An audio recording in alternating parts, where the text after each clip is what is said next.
It's one thing to really find somebody initially appealing and find yourself falling for them, and you're learning all these things about them. But what ultimately happens is, regardless of what happens to the initial passion, you create eventually patterns of interacting, ways of making it through your daily life, a little culture that's all your own that sometimes we call these microcultures. Movies are often very good at depicting that because sometimes those are really the specifics that give each relationship a life of its own.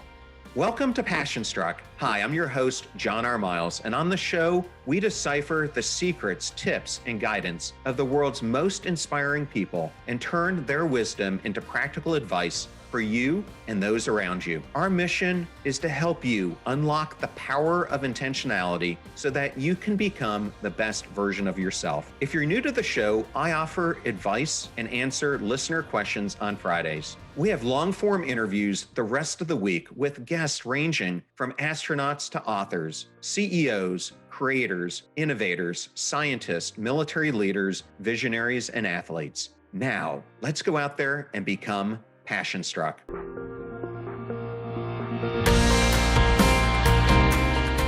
Hey, Passion Struck community. I am so excited about this opportunity that we have today, this incredible interview with Eli Finkel and Paul Eastwick, which I think is going to be such a fun discussion for us to have. How are you gentlemen doing today? It's good to be here. Yeah, doing good. Thanks for having us, John. When I was introduced to you by our mutual friend David, and he told me that you were doing this podcast analyzing rom-coms, I was immediately hooked. I have to say, I've been a fan of rom-coms for a long time, and so it drew me right in. And I've been a big fan of Matthew McConaughey for years and in his movies. I think we wanted to cover that classic canon, but with the lens that we were brought up in scientifically, which is about what do we know about attraction? What do we know about close relationships? And what is it that these movies are selling us that are accurate reflections of what we see in the science? And what are they selling us that's made up and are just like bad ideas that are simmering out there in the culture? Well, let's give a little bit of backdrop for the audience so they get this all figured out, because you two live at the intersection of Hollywood and data with what you're doing, but you're both behavioral scientists. Eli, you're at Northwestern, and Yep. Paul, you're at University of California. Is it San Francisco? It's Davis, yeah. Just up Davis, the road. Davis, just right up the road. How did you end up coming up with this concept?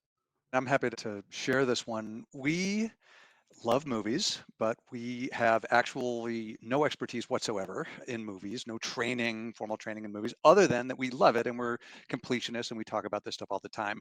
Our training is in social science. We're both social psychologists by training. And what that means is we use evidence. We test falsifiable hypotheses about best practices for relationships. Like behaving in this way, on average, will yield better relationship outcomes than behaving in that way. And we realized sometime last summer, we were just chatting about it, and we realized it would be very fun to try to share some of the findings that we get. Most of these findings are cloistered in academic libraries. Could we share them with the public in a way that would be fun for us and fun for them? And we decided to use films as something like a Trojan horse, right? So if you like your Matthew McConaughey films, you might think, oh, let's see what these guys are saying about my favorite McConaughey film. And along the way, you're like getting your spinach, but hopefully in a really fun way. I love it. Are there ever Thank you. times when the two of you just cringe at the science, or are there moments where you go, "Yep, that's exactly how attraction works"? Oh, what's been fascinating about this, and I don't think I would have anticipated this ahead of time, is how many of the movies are really a mixed bag. That very few movies are filled with complete and utter nonsense that are completely untethered to the science, and how few of the movies basically nail everything absolutely perfectly, and we have no notes.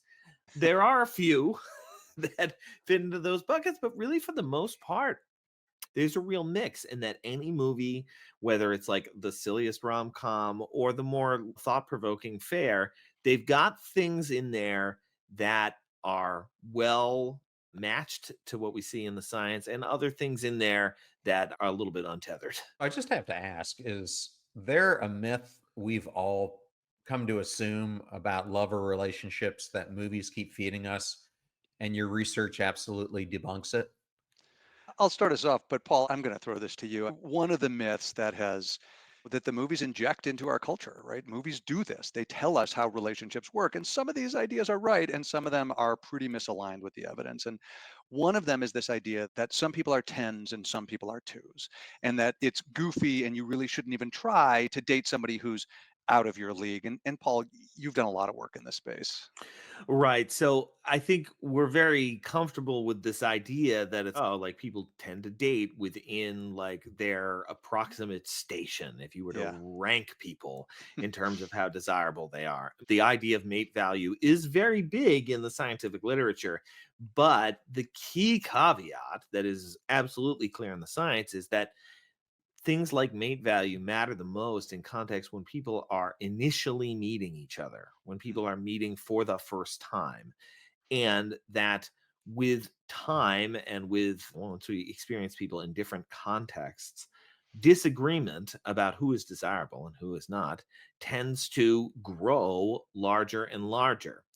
Some of the movies get this. Mhm. Some of the movies will even play on this theme where you didn't think much of this person at the beginning, but you grow to like them more over time, or the reverse. You Mhm. start by thinking somebody's pretty great, and then it goes downhill from there. That happens very commonly in real life, and we see that in a lot of the studies that are conducted tracking attraction over time. But there are other movies that really hew very closely to the idea that people need to stay within their lane. And that's often the cases that we'll point out, like, it doesn't really exactly work this way. Well, I just have to ask. We all are asked for a cocktail party pitch of what our podcast is Yeah. about. Yours is called Love Factually, which I love the Right. name. Can't say the movie was the best movie of all time, but Well, that was Love it is a Actually. fun movie. It's off But by one full letter from what we're doing. Right. so I have to say, when someone asks you that, do you go, "We ruin your favorite love stories for fun," or is it more like we expose the science behind the swoon?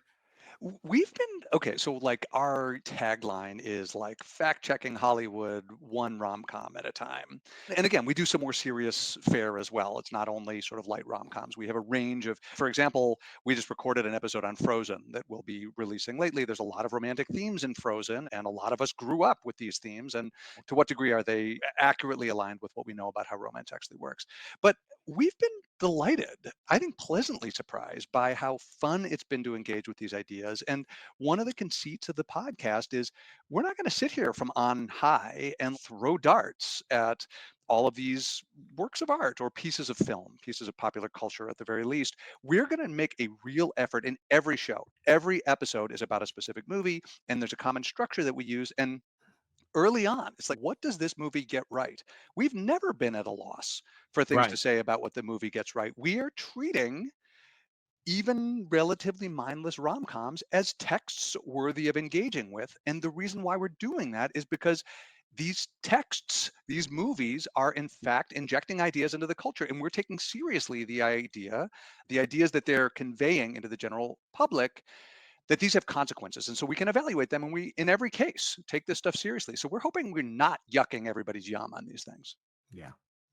And Paul, could you go over you my understanding from listening to the show is you give them 2 ratings. Can you discuss Yeah. what those ratings are? Yeah, exactly. One of the ratings is a simple 1 to 5 star rating.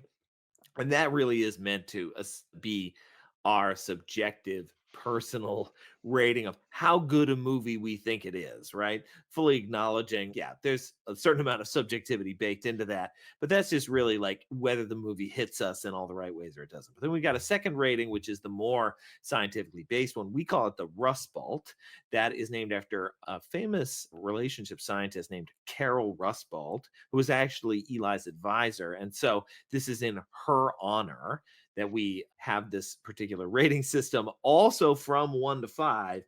And the idea there is that, well, this is supposed to capture how accurate the movie is portraying the various attraction and relationship relevant themes. And look, there are some movies that we like quite a bit that, like, when pushed, like, not, it doesn't fare so well on the Rust Bolt scale. So movies can be fun and enjoyable, but then when we're forced to confront whether the thing is actually accurate, yeah, that's where we can hit it. So we try to separate, like, subjectively, how do we feel about the thing from how well does it align with the science. Okay, so the way I've decided to conduct this is I'm going to do some questions directly about movies, and then I'm going to Okay, do some questions about science. So we get got it. a bit of both your expertise. Let's go Stand. into one of the most famous rom-coms, The Notebook. In this movie, the love is all about passion, conflict, destiny. Based on your research, how do relationships that start that way usually end? Well, all else equal, like having passion for your partner is a good thing. We can separate out that question of how much passion you feel from your partner. We can separate that from like your ideology of passion. That is your story that you Yeah. tell yourself about how crucial passion is to a relationship, or how much you think that relationships are meant to be or not meant to be. We talk about this as destiny beliefs or soulmate beliefs in social psychology. And those beliefs tend to be a little bit corrosive. That is, on average, relationships are going to encounter some difficult times. And if the story you're telling yourself about what love is, what compatibility is, that there is some cosmic connection there, it's pretty hard to reconcile that with the idea that I'm with this person I'm having trouble with. We seem to be having compatibility issues.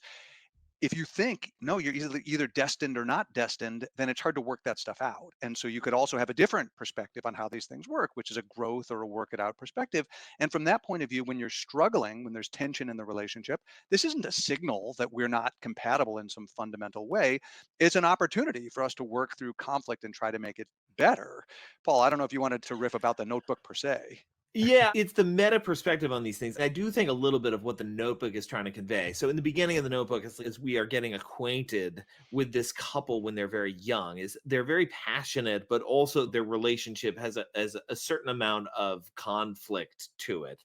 But it's all portrayed in this very romantic way. I think that the truth of what it captures about young love in particular, and where I think what the movie does quite well, is portray the challenges that the couple has when the parents aren't supportive. Mm. That's no joke, especially when you're young, especially when parents are hovering and nearby. Trying to get by without the support of your social network in general is very challenging and will create conflict. So I think that's a component that the movie does quite well.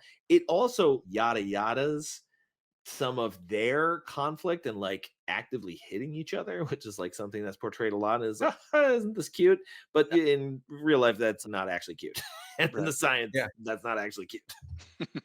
And I've always heard reports about that movie that the two lead actors did not necessarily have the strongest care for each other.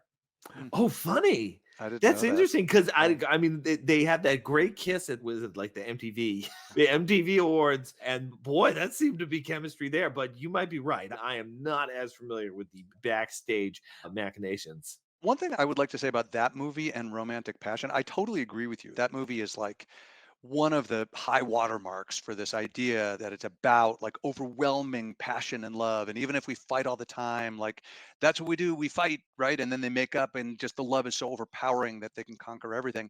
One thing that's interesting that movie did, for better or for worse, is then they fast forward like 40 or 50 years. And what is that she now has dementia and he's her caregiver. And it is a beautiful story, but it's not really a story of passion anymore. It's a story of a Hmm. different sort of love, what we might call more companionate rather than passionate sort of love. And so you are right that the movie is all in on the passion stuff, but it also suggests that over time, the companionship is going to matter a great deal too. And that tracks pretty well the literature that we have in the field. So now I want to turn the discussion to baking. I've heard you two Okay. describe partner preferences as whole Oh, cakes, not ingredients. Mhm. What's the implication of that for how we make dating decisions? yeah, it is a useful metaphor Now, I say this as somebody who's not actually a baker, so it's possible we'll get some real bakers in here who'll be like, "You don't understand baking at all." Fair enough. But I think sometimes when we ask people about the kinds of qualities they want in a partner, when people come up with the laundry lists of the various marks that a particular person would have to hit in order for me to be willing to date them in the first place, they're thinking about all these attributes in isolation from other attributes, right? It's I want somebody who's intelligent and adventurous and has a great smile and is going to enjoy taking me out to fancy dinners, right? It ranges from the abstract to the very concrete. But the problem, I think, fundamentally is that we meet a real person, all of these things end up being intertwined and tangled together. And different attributes take on different connotations depending on the other attributes that surround it. Add that to the fact that people are really good at something we like to call motivated reasoning. So Mhm. if you like somebody and they happen to be, I don't know, especially, let's say they're a little bit high maintenance. Okay. So somebody's high maintenance and they really like things done their particular way. But this is somebody that you're going to start to interpret their high maintenance behaviors as something like, well, this is somebody, she just knows what she wants. That's good. That's a good thing. So, because we have such an almost unlimited ability to reconceptualize other people's attributes to fit whatever preconceived notion we would like it to have, that ends up creating quite a challenge if you're trying to give some sort of formal diagnosis to somebody about whether this person is or isn't good for you. I'd love to riff on this. First of all, Paul, I know that you're talking about Sally in When Harry Met Sally and how she needs the Yep. cake on the chocolate sauce on the side. And then Harry, who thinks it's ridiculous at first, eventually is like, yeah, of course it's better that way, right? Because now he's in love with her and he reinterprets this stuff. The baking metaphor was really vivid for me because in high school, my closest friend, a guy named Adam, he like hated eggs. He like thinks they're incredibly gross. But he realized that like cake is better when it has eggs in it, right? That is just because he doesn't like scrambled eggs and doesn't like eggs by themselves, that like eggs are in cake and cake with eggs are better. And that's, I think, a reasonable way of thinking about this attribute based approach of thinking about what you want in a partner. And I think we see a good example of this with La La Land. So again, I don't know that everybody's seen it as recently as we have, but the Ryan Gosling, Rachel McAdams. Oh wait, it's Emma Stone, Ryan Gosling and Emma Yeah, Stone, right. right? Whoopies, that's the Other notebook. Ryan Gosling Yeah, yeah. movie. But he is obsessed with jazz. He's like completely on a crusade to save authentic jazz, old school jazz. And he's clear right from the start that he would have no interest ever in dating a woman who didn't like jazz. Well, then he meets Mia, the Emma Stone character, and they're attracted to each other. And she says very early on, I feel like I need to say this, I don't like jazz. And he says, wait, what are you doing right now? And she's, well, I got some time. So he takes her to a jazz club.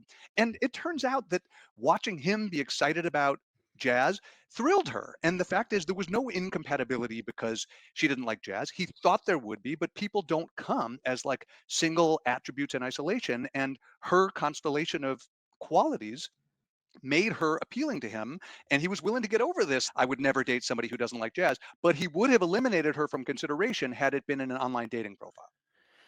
I think that one of the things that movies like Land depict pretty well is that people, especially as they're getting to know each other, if they're at least approaching dating openly, they're just enjoying meeting new people, there's a certain level of natural curiosity that people tend to have about meeting somebody new. What are you like?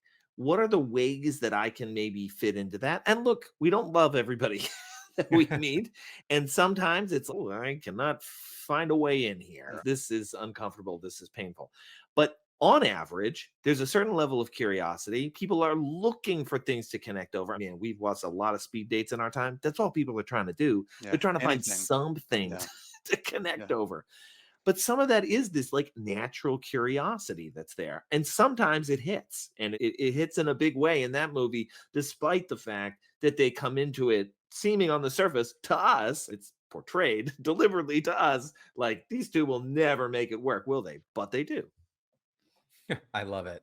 Eli, being from Chicago, my mom grew up in Glenview. My aunt actually went to school with Bill Murray until he went into high school, Huh. and they were in the same class the whole time. And she told Wow. me that when she was in her 40s, she was an attorney at this point working downtown Chicago. And one night, late after work, she's actually walking down an alley, and all of a sudden, someone comes up from behind, picks her up, and starts twirling her around. And it was actually Bill Murray. Whoa. And she said that we all hear about the pranks that he does and everything else, Yeah. but she said he would actually come to elementary school reunion Whoa. of all things, That's and wild. is exactly the type of person that you see when you see him. So Legendarily, the stories about him are that he's like a pretty cool hang and that he's always around and that people really enjoy meeting him. I've got a good friend who lives in Charleston where he lives now, and she said she was at a Halloween party and that all out of the blue, this person shows up at the party wearing a mask, comes in, wasn't invited, and later on they find out he had pranked their party.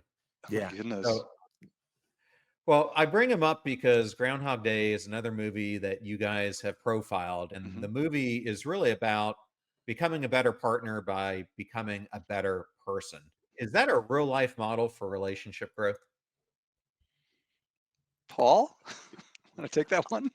Well, in Groundhog Day, I would say it captures both the realistic and the unrealistic version of this idea. There is a reading of Groundhog Day, which is that he had to do a whole bunch of work on himself and become advanced to some next plane of enlightenment, some next plane of accomplishment in order to then merit having the long-term relationship. Mm. So if that is your reading of the thing, that's not really how it works. It's not like people have to go through some sort of improvement process in order to get a partner. You need to raise your attributes from subpar to above average in order to date somebody, right? That's getting to some of these same like mate value, actually rather like red pill adjacent issues. So if that is your, and again, what's cool about Groundhog Day is it permits a lot of different readings. But if Mm. that is your reading of it, that's not great.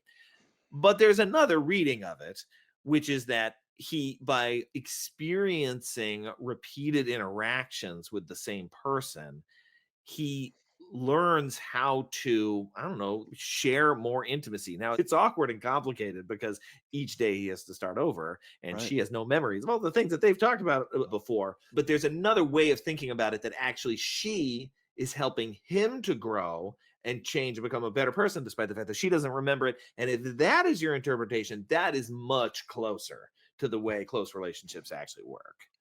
First of all, I grew up like less than a mile from Glenview, very kissing cousin to wherever you were talking about. But I want to say that the Groundhog Day was a good illustration of why I have just had so much fun working on this show, Love Factually. Is so we've talked already that each episode is about a movie and we talk about what the movie gets right, what the movie gets wrong. We also haven't talked about it here today, but we talk about, are we okay with this, which is like, what are the moral issues that either the filmmakers are playing with or the characters are confronting. But one of the things that has shocked me with how fun and interesting it's been is these movies are thought provoking in ways that our science hasn't dealt with. So, one of the segments of every episode is like, what do we wish we knew? What ideas came up in here that we feel like the field of relationship science, this like 60-year-old discipline that tries to use falsifiable hypotheses and evidence to figure out what makes relationships function better or worse. And Groundhog Day is interesting because he is developing over the course of that movie a deep reservoir of experiences with her. And he has this one sided falling in love process of just growing to admire her and remembering the experiences that he had with her. And she has nothing at all. Every day he's going to wake up and she's going to be a stranger. Well, actually, more accurately, he is going to be a stranger to her. And she didn't really like him in advance anyway. And so it got us to think about the nature of intimacy and how this might succeed or fail in meeting our needs to belong and make social connections. Working on the films, like thinking seriously about these films from the perspective of this scientific lens, has been enlightening about ideas that we as scholars haven't really even tried to start asking yet. Well, I love that. So thank you so much for covering that. And both of them went to New Trier. I also went to New Trier. There you go. I want to switch gears to someone, an actor who personally I don't think of as a rom-com actor, and that is Tom Cruise. It's just person. But look, we got to talk about Jerry Maguire. And you get to the most famous line from the movie, "You complete me." From a Yeah. psychological standpoint, is that romantic Yeah. or is it a giant red flag? Oof. That one is tricky. We hemmed and hawed on this one, right? Because it is, in fact, here's the part that I'll start with where that line works. And then, Eli, you take the part that doesn't. Here's the part about that line that works and is true.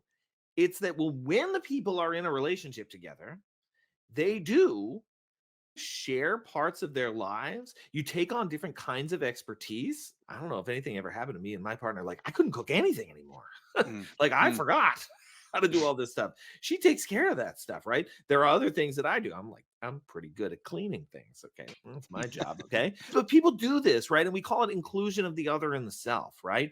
And it's true with things like skills, it's true with things like attributes, but it's also true of things like interests. Like, what do we like doing together? And when people go through a breakup, they have to go through this long process of figuring out, wait, did we like it or did I like it? Like, I got to take some time to figure that out. It's part of why a breakup is hard. So that's where the "you complete me" line, as cheesy as it is, capturing something real, that when you're in a relationship, you find a way of merging together with this other person. Now, again, that's one reading of the thing. I'm happy to give like a generous reading as well. Oh, Again, there's okay. multiple readings. Look, I like that movie, which is like acceptable to say, but the amount I like the movie is probably in the guilty pleasures category. Like I gave this 5 stars out of 5. I like this movie a lot.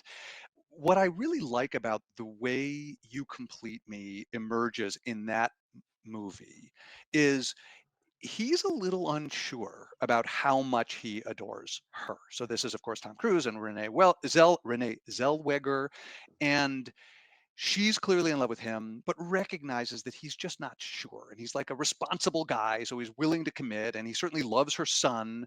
And like none of this is enough for her. So they basically split ways. But then something amazing happens for him. And what he realizes is I looked around when that amazing thing happened and it wasn't complete because for me to have an amazing experience without being able to share it with you, it didn't have its full amazingness. And if that's what You Complete Me means, I don't object at all, right? The idea that you would want to be with someone and pursue this in your life, that what you'd really love to have in a spouse or a life partner or a serious romantic relationship is somebody who just makes the painful parts of life a little less painful, makes the good parts of life a little better. And I think that's what he means by You Complete Me. And I basically loved it. I think maybe No, the Paul, it's perfect. You have yeah. nothing else to add. I think where the line is misleading, though, and I think you'd agree with this, is if you read it as implying that, like, you are who you are as a person and you are not enough, Yeah, right? That you're missing something. Oh, definitely. there are lots of skills I don't have, right? But I won't be complete unless I find somebody else with those skills. What it does in that sense is it undersells the flexibility that people have, right? Yes. It makes people feel overly rigid in their ways and imagine, oh, like I got to find the person who perfectly complements me Yeah. in all the right ways. If that is what you think that line means, yeah, that's sending people in very much Yeah, the that's wrong right. direction. Well, I still think the best part of that whole movie is "Show Me the Money." Yeah, But Show right. me the money. It's epic. Cuba Gooding deserved that Oscar. He was Yeah. great. oh, he was fantastic. Even the way he passed down in the end zone was fantastic. Yeah, Right. they certainly milked that scene for all it was worth. Yeah. A movie that I recently watched, I tend to watch this every 5 years or so just because I love John Cusack, is Say Anything. And I have to say, I almost like Joan Cusack's son, the little kid in the movie, is like my favorite when he's teaching him Oh, how to yeah. become like the next Karate Kid. But Right. what I've Right. always loved about this movie is how different these two are. Here you've got this guy who's not going to college, doesn't know what he wants to do in life. And then you've got this love interest who's the valedictorian, has scripted her whole life. And he ends up taking a chance that she'll notice him. And Yeah. I just love how this film unfolds. I look back and sometimes I'm like, they could have done this thing so much better, but the raw way it was created still makes it to me a classic. What are your guys' thoughts on it? I'll take this one. I love the part of the movie that you're flagging right now. And just to remind people who have not seen Say Anything recently, when he calls her, she has to look him up in the Yeah, Euro. right. She does not know who he is. And yet he's really into her, and he's for the most part not stalkerish. In fact, I think we maybe need to touch on that briefly about some stalkerish elements of what he's doing.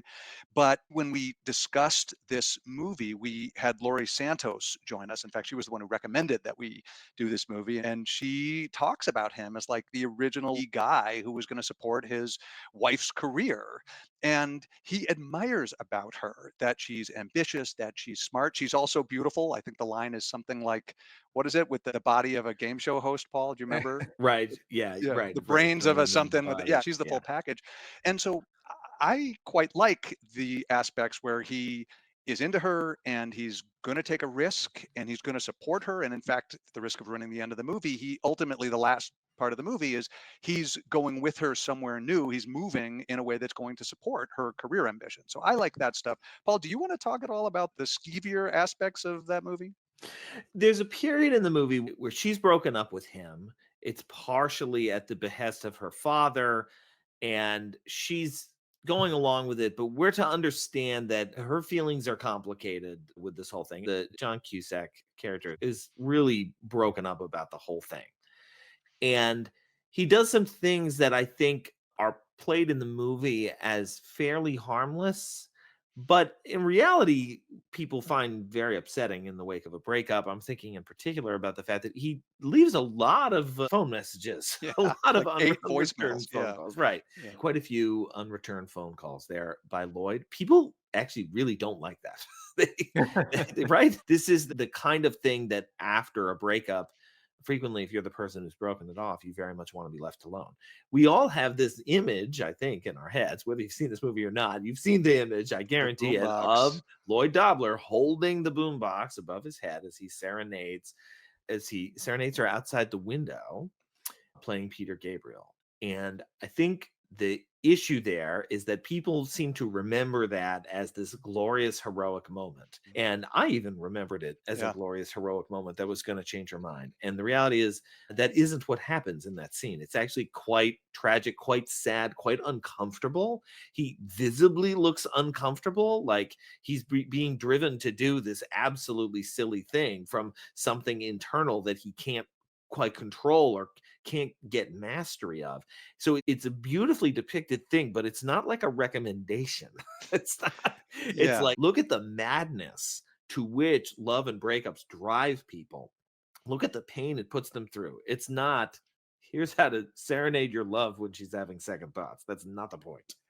John, we didn't know when we started this stuff. Again, we're fans of movies, so we had some idea what movies were, but we had never been movie critics. We had never been systematic in the way that we approached movies. And I will say, a couple dozen episodes in, that one of the things that has really shocked me is how often the romantic conceit is the woman's not really interested in the man, and then he goes bigger and bigger and he persuades her. And Paul, you and I have talked a bunch of times on the show, like Yeah. what versions of this might be acceptable, under what circumstances is it reasonable to try a second time.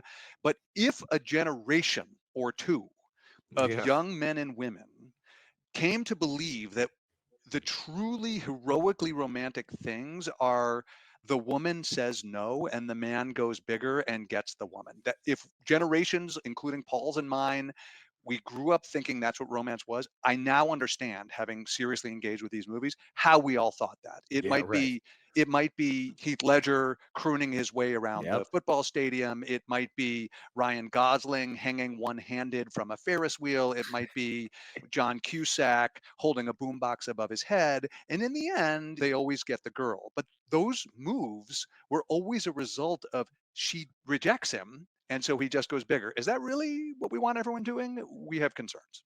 Well, there's another relationship in that movie that involves a guitar player and her love interest. And I think it's Lily Tyler's and Joe. And it's so interesting because she goes into it totally in love with them. And then as she sees him get more and more self consumed, she realizes her own true value by the end, which I thought was an interesting sub relationship plot that's happening at the same time.